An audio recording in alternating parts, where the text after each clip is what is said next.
Foundations of Western Political Thought. Module 11, The Hammer and the Abyss, Friedrich Nietzsche. In January 1889, in the city of Turin, a man collapsed in the street. He had seen a horse being flogged by its driver, thrown his arms around the animal's neck, and fallen weeping to the ground.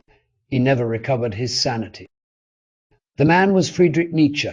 He was 44 years old. He would live another 11 years silent and helpless, cared for first by his mother and then by his sister.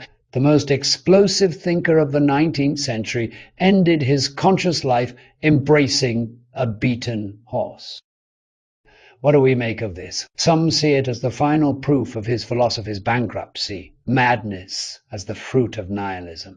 Others see tragic irony, the philosopher who preached hardness undone by an act of compassion. Still others see the physical cause, syphilis, or a brain tumor, or simply the exhaustion of a man who had burned too brightly for too long. What is certain is that Nietzsche, in his lucid years, produced a body of work unlike anything before or since, aphoristic, provocative, deliberately unsettling. He attacked Christianity, democracy, socialism, utilitarianism, nationalism, and most of the pieties of his age. He announced the death of God and asked what follows from it. He diagnosed modern civilization as sick and wondered if the cure might be worse than the disease. He has been claimed by fascists and by anarchists, by atheists and by theologians, by the left and by the right. Most of these claims are misreading. Nietzsche defies easy appropriation. To understand him, we must let go of what we think we know and attend to what he actually wrote. A word about how Nietzsche wrote. He was not a systematic philosopher. He did not build arguments in the manner of Kant or Hegel. He wrote aphorisms, short, sharp, often provocative observations that invite interpretation rather than demanding assent. He contradicted himself, sometimes deliberately. He wore masks, adopted personae, spoke through characters like Zarathustra. This makes him difficult to pin down. A quotation from Nietzsche can be found to support almost any position, and another quotation to contradict it. He must be read as a whole, with attention to context, irony, and development. He is not a source of doctrines, but a provocation to thought. I am not a man. I am dynamite. I am dynamite, he wrote near the end. He meant to explode certainties, not to build systems. Whether the explosion leaves anything standing is a question each reader must answer for themselves. Our path runs through the wreckage. First, the pastor's son who lost his faith and found something stranger. Zarathustra and the three metamorphoses, camel, lion, child, the stages by which the spirit might free itself. The break with Wagner that taught Nietzsche about his own susceptibility to enchantment. Then the death of God, not a celebration, but a diagnosis and a warning about what it means. Master and slave morality, the revaluation of all values, the will to power that is not what you think it is. The Übermensch, often rendered as overhuman, but in the sense of transcendent or beyond, glimpsed but never defined. The sister who poisoned his legacy for decades. And eternal recurrence, the strangest test ever proposed for how one should live. By the end, you will understand why Nietzsche is claimed by everyone and owned by no one. The pastor's son. Nietzsche was born in 1844 in the Prussian town of Rocken. His father was a Lutheran pastor who died when Nietzsche was 4, leaving him to be raised in a household of women. His mother, sister, grandmother, and 2 aunts. He grew up pious, earnest, and brilliant. At school he excelled in classics. At university in Bonn and Leipzig, he studied classical philology, the scholarly analysis of ancient Greek and Latin texts. He was so gifted that he was appointed professor at the University of Basel at 24. before he had even completed his doctorate. The degree was awarded without examination on the strength of his published work. But Nietzsche was not destined to be a conventional scholar. His first book, The Birth of Tragedy, 1872, scandalized the philological establishment. It was not sober scholarship, but a wild, speculative work that used ancient Greece to diagnose modern culture. The professional classicists were appalled. Nietzsche's academic career never recovered. The Birth of Tragedy introduced one of Nietzsche's most enduring ideas, the opposition between the Dionysian and the Apollonian. Apollo represented order, form, individuation, the clarity of sculpture, and epic poetry. Dionysus represented intoxication, dissolution, the loss of individual boundaries in music and dance. Greek tragedy, Nietzsche argued, achieved greatness by fusing these two impulses. Apollonian form containing Dionysian chaos. Modern culture, by contrast, had killed the Dionysian. Socrates and his demand for rational justification had begun the murder. Christianity and science had completed it. We lived in an Apollonian prison, cut off from the vital energies that made life bearable and art possible. The book was wrong about Greek tragedy in many particulars. Scholars have picked apart its claims for over a century, but it asked a question that still resonates. What do we do with the irrational, the ecstatic, the forces in ourselves that reason cannot master? Suppress them, and we become shallow. Unleash them without form, and we become destructive. The problem Nietzsche identified, how to live with both, remains unsolved. He had also fallen under the spell of Richard Wagner, the composer, whose vision of a reborn German culture through music drama captivated the young professor. Nietzsche became a regular at Wagner's household, a disciple and friend, but the relationship soured. Nietzsche came to see Wagner as a charlatan, a demagogue, a symptom of the cultural sickness he had once seemed to cure. The break was painful and permanent. In 1879, Nietzsche resigned his professorship due to ill health. He spent the next decade as a wanderer. Summers in the Swiss Alps, winters on the Mediterranean coast, always alone, always writing. He lived frugally on a small pension, suffered terrible migraines and eye problems, and produced book after book that almost no one read. Human, all too human, 1878, Hacker, Daybreak, 1881, The Gay Science, 1882, Thus Spoke Zarathustra, 1883 to 85, Beyond Good and Evil, 1886, On the Genealogy of Morals, 1887, Twilight of the Idols, 1888, The Antichrist, 1888, Ecce Homo, 1888, and then silence. Thus spoke Zarathustra. Nietzsche considered Thus Spoke Zarathustra, his masterpiece, a book for all and none, as the subtitle puts it. It is unlike anything else in philosophy. A prose poem, a prophetic text, a parody of scripture. Zarathustra is a sage who comes down from his mountain to teach, but what he teaches is not doctrine, but transformation. The book opens with three metamorphoses of the spirit. First, the camel. The spirit that takes on heavy burdens, that says yes to the demands of duty and tradition, that kneels down to be loaded. This is the stage of obedience, of accepting inherited values without question. Then the lion, the spirit that says no, that creates freedom for itself by destroying the old tablets of the law. The lion fights, the dragon called Thou Shalt, the accumulated commands of morality and religion. But the lion can only destroy, it cannot create new value. Finally, the child, the spirit that says a sacred yes to life, that begins anew, that creates out of innocence and forgetting. The child is innocence and forgetting, a new beginning, a game, a self-propelled wheel, a first movement, a sacred yes. This progression from obedience through rebellion to creation is Nietzsche's image of spiritual development. Most people remain camels, accepting what they are told. Some become lions, critics and destroyers.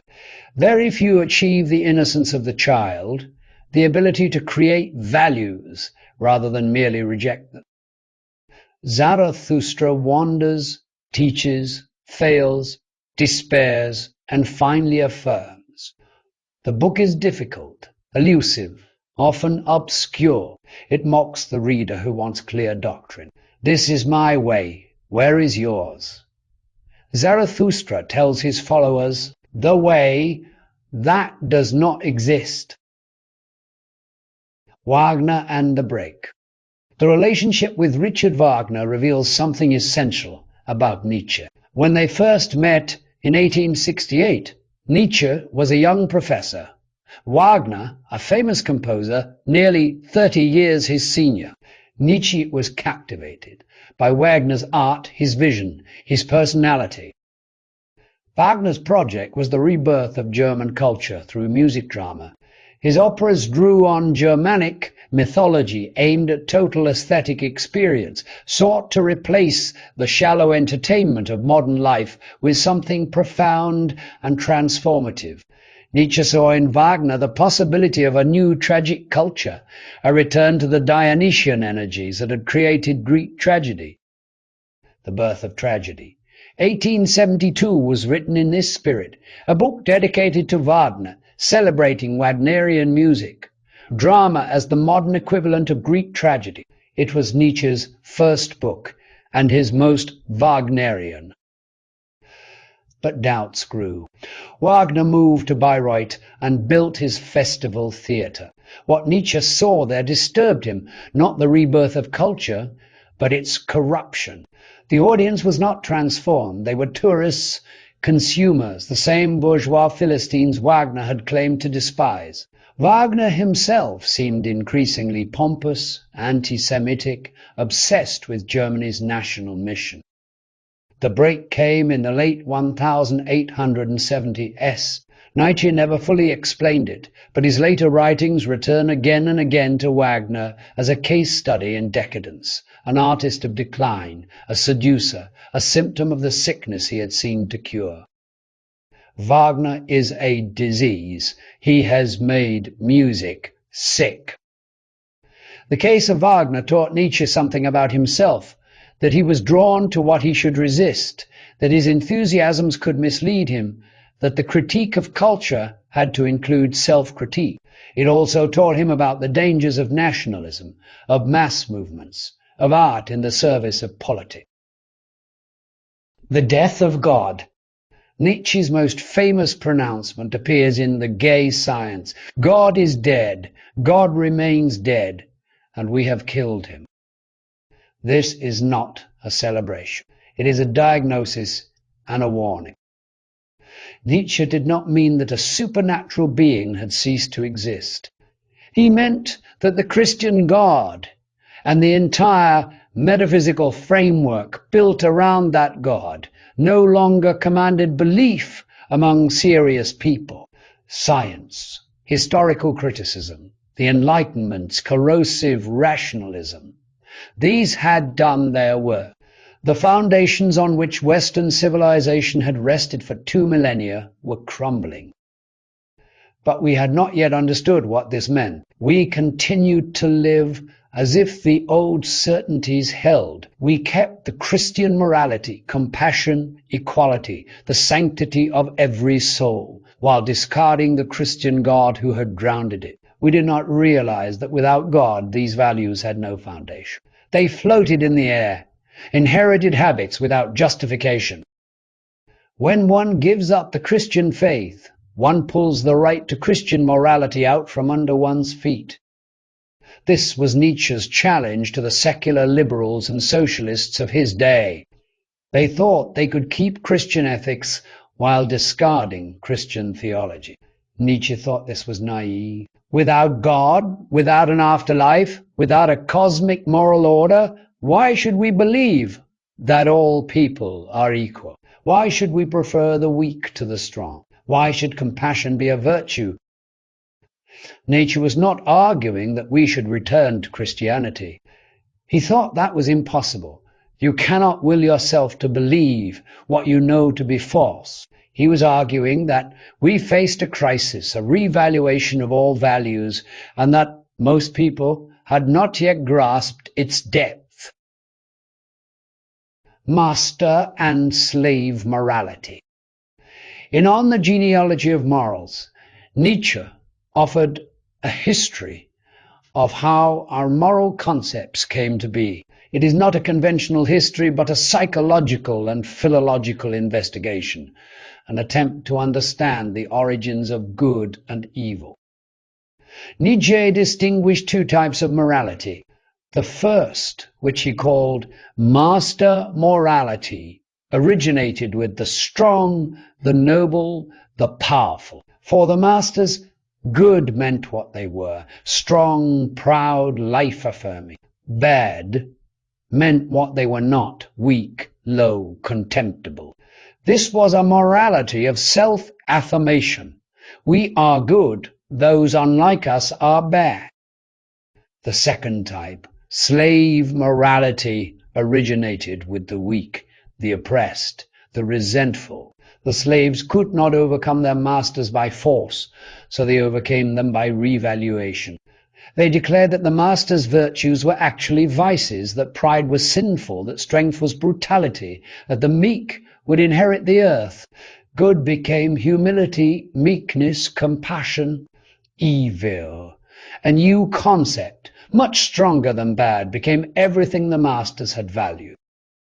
This revaluation was, in Nietzsche's account, the work of the Jews and then the Christian. It was the slave revolt in morality, the moment when the weak conquered the strong by persuading everyone, including the strong, to accept a new set of value. The slave revolt in morality begins when resentiment itself becomes creative and gives birth to values. Ressentiment, the French word suggests festering. Poisonous resentment is the psychological engine of slave morality. Unable to act, the slaves seethe. Unable to overcome their masters, they redefine the game.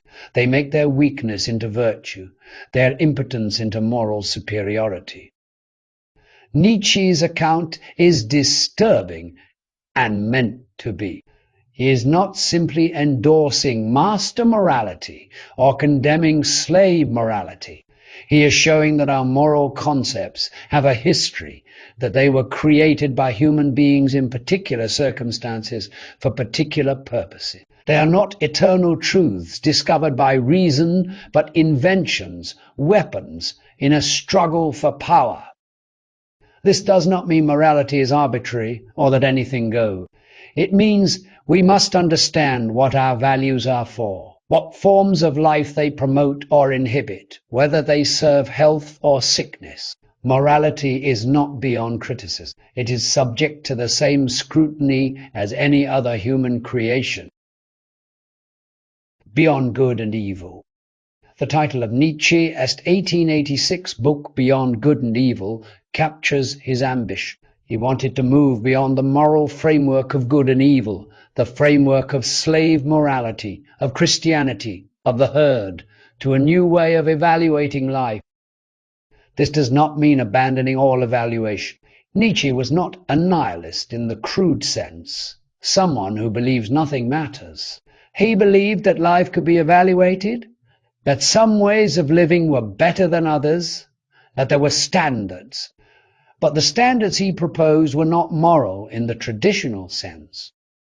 He distinguished between moralities that say yes to life and moralities that say no, a morality that celebrates strength, creativity, nobility that affirms the value of existence as it is. This is a healthy morality. A morality that condemns the world, that locates value only in another life, that calls the body evil and the earth a vale of tears.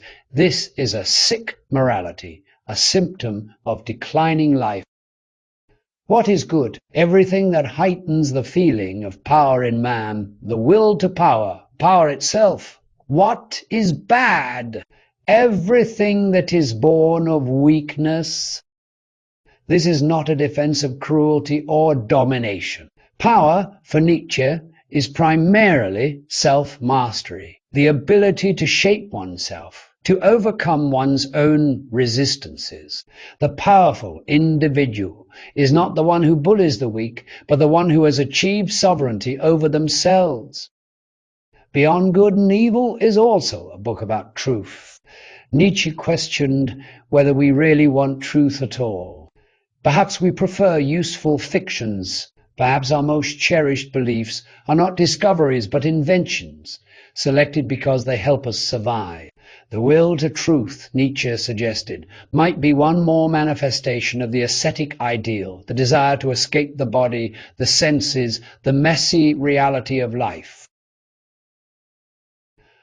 Supposing truth is a woman, what then? The will to power. Nietzsche's concept of the will to power has been wildly misunderstood. It is not the will to dominate others, to conquer, to rule. It is the fundamental drive of all life.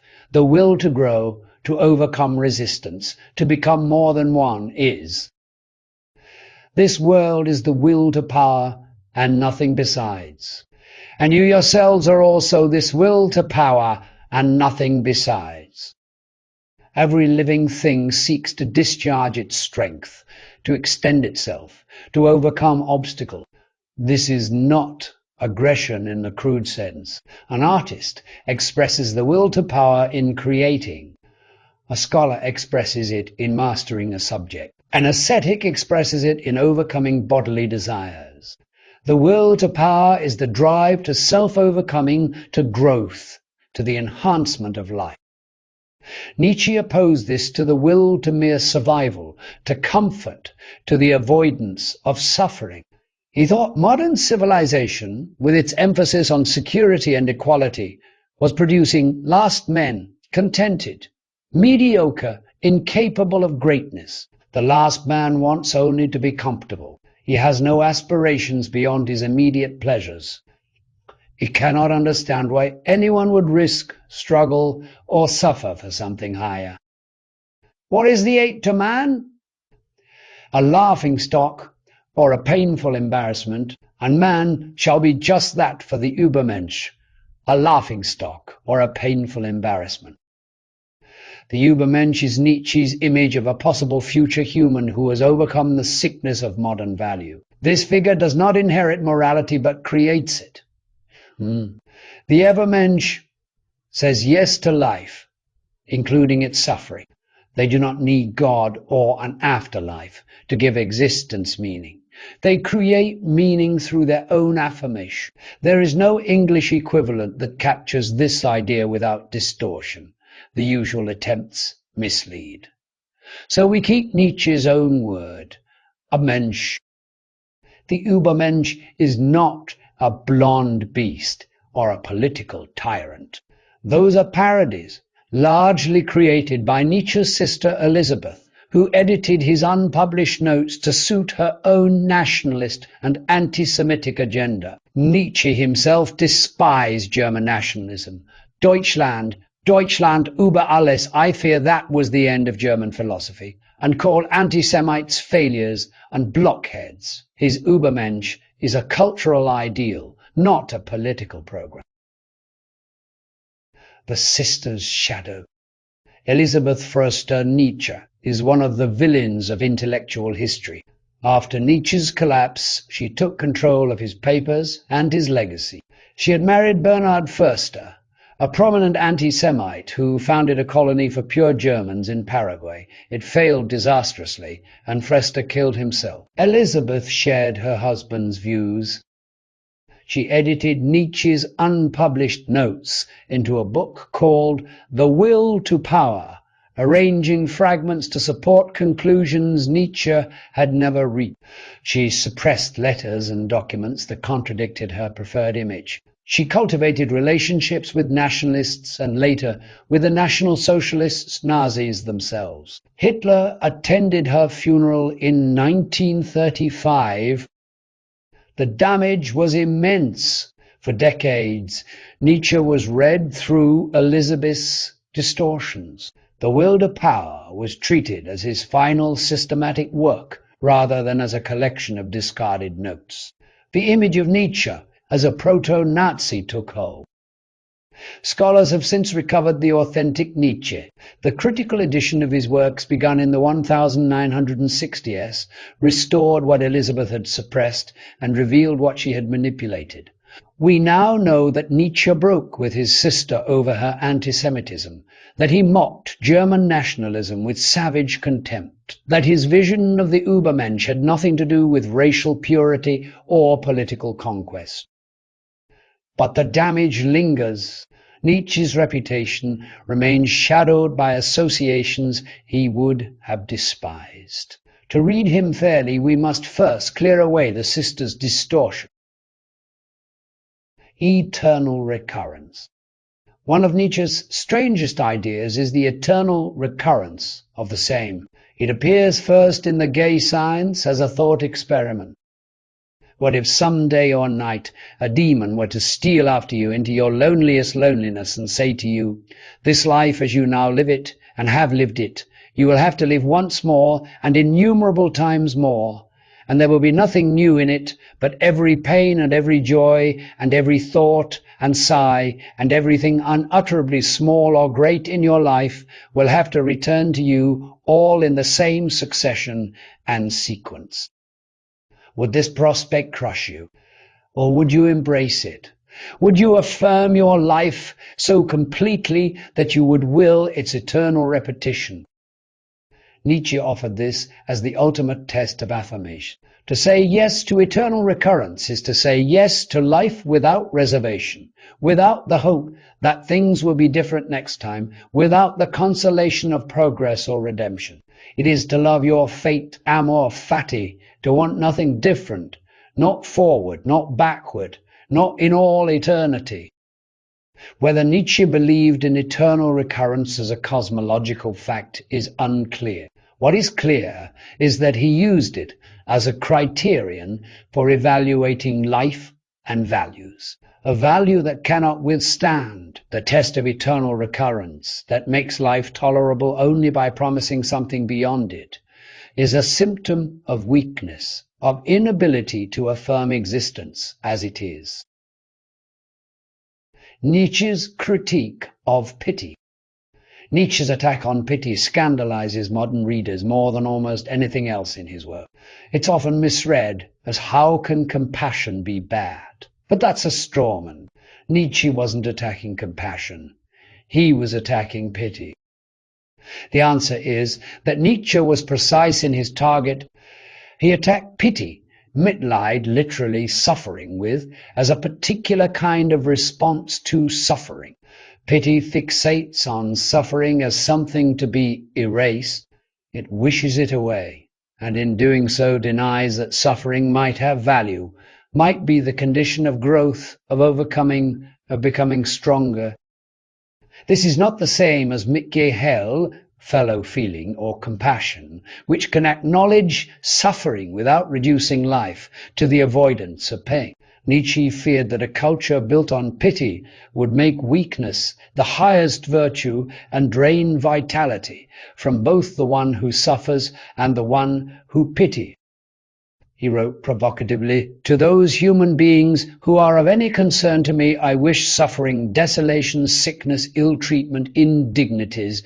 I wish that they should not remain unfamiliar with profound self-contempt, the torture of self-mistrust, the wretchedness of the vanquished."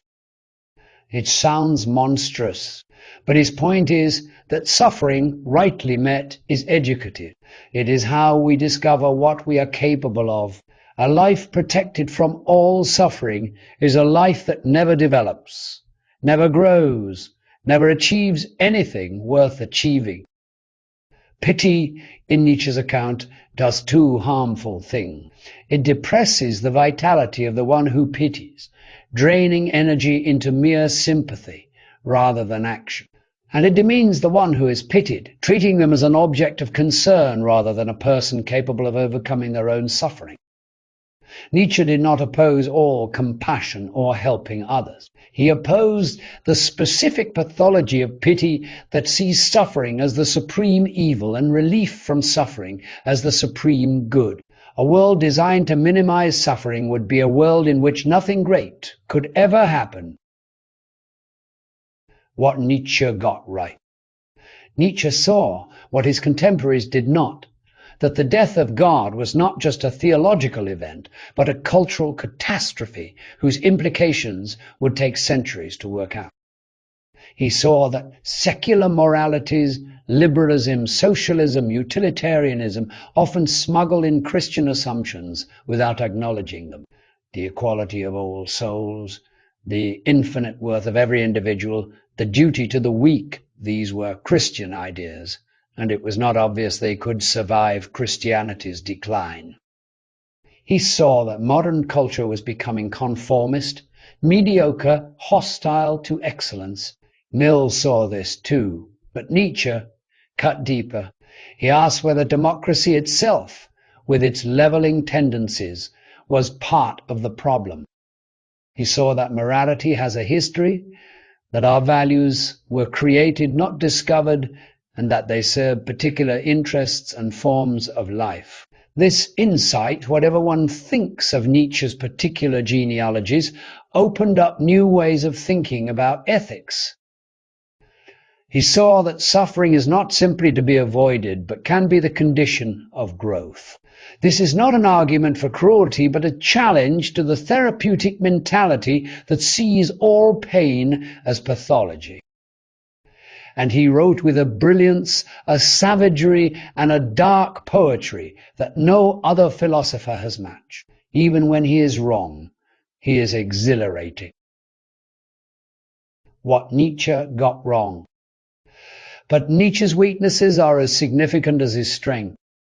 His genealogies are speculative history at best, fiction at worst. The distinction between master and slave morality is a useful heuristic, not an account of how things actually happen. There is no evidence that Christianity arose from ressentiment rather than genuine religious experience. His politics, such as they are, tend toward a vague aristocratic radicalism that offers no practical guidance. He despised democracy, but had no alternative to propose. The Übermensch remains an image, never a program. His contempt for the weak, however qualified, provided material for those who would use his ideas to justify actual cruelty. Nietzsche was not a Nazi. He died before Nazism existed and would have despised it. But his rhetoric of strength and weakness, of health and sickness, was too easily appropriated by those who wanted philosophical cover for brutality. His view of women was severe, even by the standards of his time. Woman was God's second mistake. When a woman becomes a scholar, there is usually something wrong with her sexual organs. These are not isolated remarks, but a consistent thread. Whether this reflects genuine philosophical conviction about nature and difference, or merely personal bitterness from a man who was unlucky in love, readers may judge for themselves. And his celebration of suffering, whatever its philosophical merits, can become an excuse for indifference to remediable pain. Not all suffering is educative. Some is simply destructive. A philosophy that cannot distinguish between them is incomplete. How to recognize Nietzsche today? When someone says that morality is a human creation, not a discovery, that our values reflect power relations and historical circumstances, they are thinking with Nietzsche, often without knowing it. When someone argues that modern culture is too comfortable, too risk-averse, too focused on safety at the expense of excellence. They are echoing Nietzsche's critique. When someone worries that secularism has not found adequate foundations for the values it inherited from Christianity, that humanism is living on borrowed capital, they are raising Nietzsche's question. When someone insists that suffering can be meaningful, that hardship builds character, that we should not protect people from every difficulty, they are in Nietzsche's territory. When someone distrusts pity as condescending, as disempowering to those who receive it, they are applying Nietzsche's analysis. And when someone uses the language of strength and weakness, of health and sickness, to evaluate cultures or individuals for better or worse, they are using Nietzsche's vocabulary.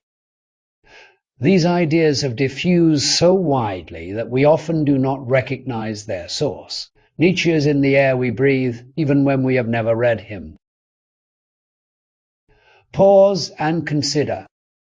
Nietzsche is often claimed by the political right as a critic of democracy, equality, and the levelling tendencies of modernity. But he is also claimed by the left as a critic of Christianity, traditional morality, and the hypocrisies of bourgeois society. Postmodern thinkers like Foucault and Derrida built on Nietzsche's insights about power and the constructed nature of truth. Perhaps this is because Nietzsche was neither right nor left in any conventional sense. He was against Christianity, against democracy, against socialism, against nationalism, against the last men of comfortable modernity. What he was for is harder to say. The Übermensch remains undefined. The values that would replace Christian morality are never specified. The affirmation of life, the love of fate, the eternal recurrence, these are attitudes, not program. They tell you how to feel about existence, but not how to organize a society. This is Nietzsche's limitation and his power. He clears the ground, but does not build. He diagnoses, but does not prescribe. He asks questions that we are still trying to answer. What do we believe and why? What values can survive the death of God? What kind of human being should we aspire to be? These questions do not have easy answers. Perhaps they do not have answers at all. But asking them honestly, as Nietzsche did, is the beginning of philosophy and the end of comfortable certainties. Next, we turn to Thomas Carlyle, the Scottish philosopher, essayist, and historian. Carlyle's work stands at the crossroads of literature, philosophy, and social criticism. In the following lecture, we'll explore his ideas on heroism, history, and the moral challenges of modernity, tracing how his vision shaped Victorian thought and influenced later critics of progress and democracy. End of Module 11.